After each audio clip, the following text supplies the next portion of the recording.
Beaty, and here we are in my studio. It's called the Mill Studio Building, which is in Manayunk, which is northwest of Philadelphia, about 5 miles away. And I am an interdisciplinary artist, painter and sculptor, and I currently am focusing on installation work. As you can see, this large piece of sculptures next to me, it's one of my installations going into a solo show. So the way this whole creative journey for me started, after college I was home raising my family, and I decided to go to school for architecture, believe it or not. I took a history of architecture course, and I fell in love with the idea of architecture and signed up for an associate degree in architecture and interior design. And at that time, I was a traditional conservative person. I had done some art in college, but I never pursued it because back then we were told, your college degree, you need to get a job from that. And knowing that as an artist, I probably wouldn't make much money. So I thought, well, maybe I'll make some money if I become an architect. So I took all these courses, and I had this mentor, his name is Professor John Michael, and his wife, who took me under their wing and literally taught me how to see. And I say that slowly because it sounds simple, but it was the profound thing that helped me slow down and see things differently and start to see beauty in simple objects, and also to develop a true appreciation for simplicity. And then I pursued that even further, and I came to the end of the course and I was ready to take my final exam, and my professor, very honest, said to me, Francis, you really should not bother with the architecture degree. Your ideas are too out there. You'll never get a job as an architect. You should be an artist. So I didn't take the exam. Fast forward about a year later, I made some work. I decided to find things that I could make easily around the house, and I had a solo show. And Professor John and his wife Gwen came to the show, where I had on display found objects like rusty metal and things. And this is where it was a turning point for me. When he came to the show, first of all, that's like for me having Michelangelo come to see your work. So for me that was a turning point. I was honored. But not only that, he decided he wanted to buy one of my pieces. So I didn't even have the work priced, but he was, no, I'm going to buy this piece, and I know where exactly it's going to go. We're going to put it in my living room, and I was so honored. Well, I'll say 30 years later, he just died 4 years ago, I found out that that piece that he found and bought from me was still hanging in his living room. And I thought, oh my God, what an honor. I mean, this man was an accomplished architect. He made furniture for the Frank Lloyd Wright Museum. So for me, I felt blessed. So that was a turning point. But the funny thing was, at the celebration of life for him, his daughter got up and spoke and said that she was going through the home, and there was this interesting artwork on the wall in the living room, and she didn't know who the artist was. So there it was. I'm at this memorial for him, and I said, I raised my hand and I described it, and she said, oh, so you're the artist. So that was a turning point, because the fact that it stood the test of time in his home made the connection, and she also now has it in her permanent collection to keep. So that's a major turning point for me. Alongside of that, in terms of gratification, and also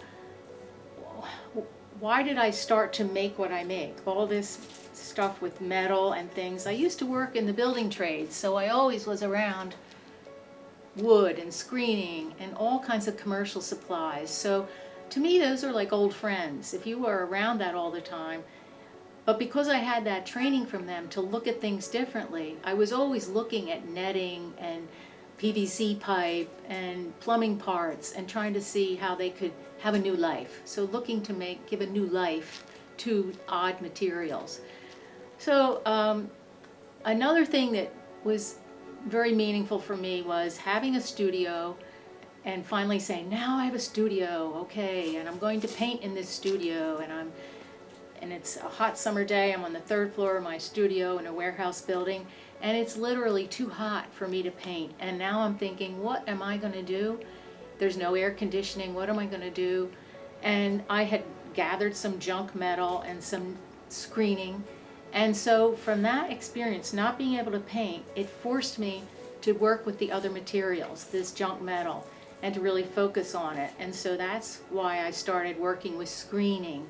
And from that, I made this whole body of work, which I called primordia. They were these bubbles made out of window screening. And I thought, okay, now not only do I not have air conditioning, and I've complained to the management and said, it's supposed to be air conditioned, what are you going to make me, how are you going to make me happy? And he said, well, we'll give you a free studio for a month so you could have a show. So this to me was lucky. I said, great. So these things that I made out of screening, I called them primordia. I filled an entire studio about the size of my studio now and hung them and painted the studio, transformed the whole studio so you didn't know it was a studio with these hanging abstract pieces. They were just in the gray color, but I covered the walls of the studio, the floor, and the whole thing became a white box. So this was my very first installation where I was able to transform a space and install work the way I wanted, created the work, and I had people come and could walk among it. And when I did that, that's when I knew this is the way I wanted to communicate with people and have them interact with the art, be able to touch it. And to this day, that was the turning point, because people would come up to me, even after I moved away from, that was in Allentown, and said, oh, I love that piece, when we could come in and walk on it. And I played ambient music. People laid on the floor and fell asleep inside the installation. So that was one of those major turning points for me. So making me feel like I was going the right direction, because people today still say to me, oh, I'll never forgot that. So if I can make an impression on somebody and transform a space, I'm a happy camper. So people always ask me, why do you do this? And what inspires you? Because everything you do is so different. They're unusual. And I said, well, that happens to be because I find these unusual objects. Now this sculpture that right here, this is a particularly important one in my life, because this is the elements that were in the pieces that my professor purchased from me. And I'm going to, full disclosure, this is baseboard heating element, found copper wire, and then I have cement on here. And I just finagled it. The way my process is, I take a bunch of things and see if I can make it something that has some form, has some movement, has a focal point, all these things that my teachers told me to look for. Much like other works over on the table in my studio, if you were to, when you look at the works, you'll see they're all have an organic feeling, where I want it to look like I actually manipulated it with my hands. My work is not machine perfect. It's meant to look like it was made by a human hand, folded, bent, and it's also meant to look imperfect, because again, I'm trying to embrace the idea of imperfection. That's an ancient Japanese philosophy called wabi-sabi, and that's really the essence of my work. If any, for me, imperfection is totally acceptable. As a matter of fact, it's how I maintain my humanity with my work. So my process, a lot of these pieces are organic looking, and nature, walks in nature is a big part of my process. Every day I try to spend at least an hour in nature, because I know that's what helps me feel grounded and staying in touch with nature.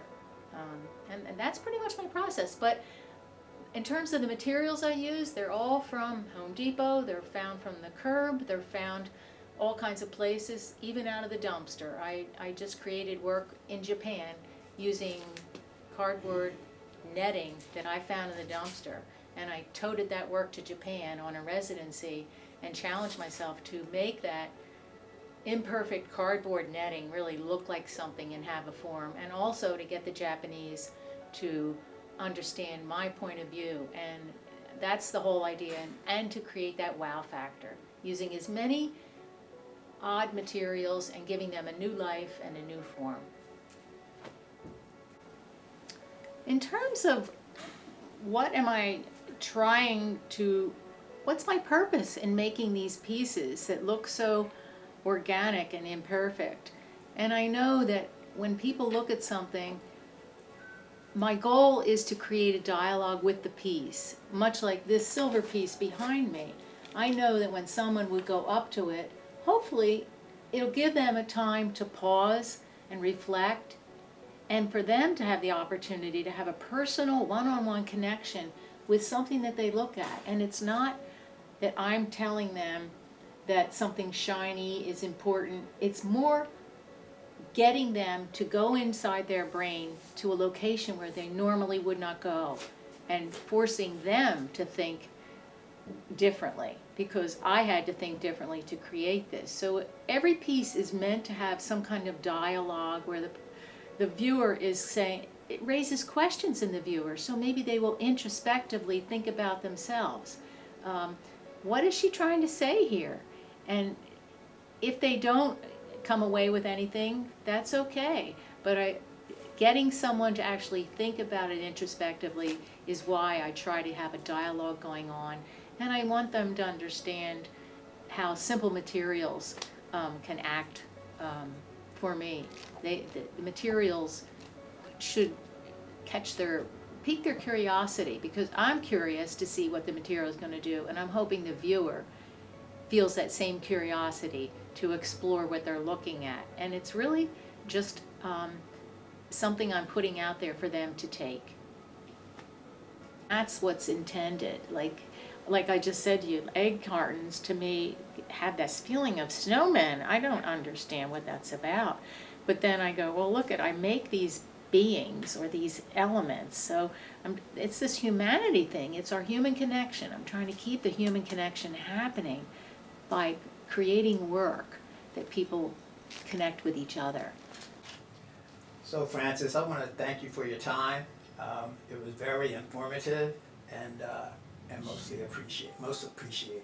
So again, thank you, and we'll see you at the City Arts. We'll see you at the Yes, City you Arts will. Salon. Yes, you will. And I thank you, because you've been such a wonderful supporter, and I love an opportunity to try to share some thoughts and hope that people look at things differently, and also the beauty in simple objects. And that would make me, that's the most gratifying thing to me, if people start seeing things differently. That's where I get my biggest gratification.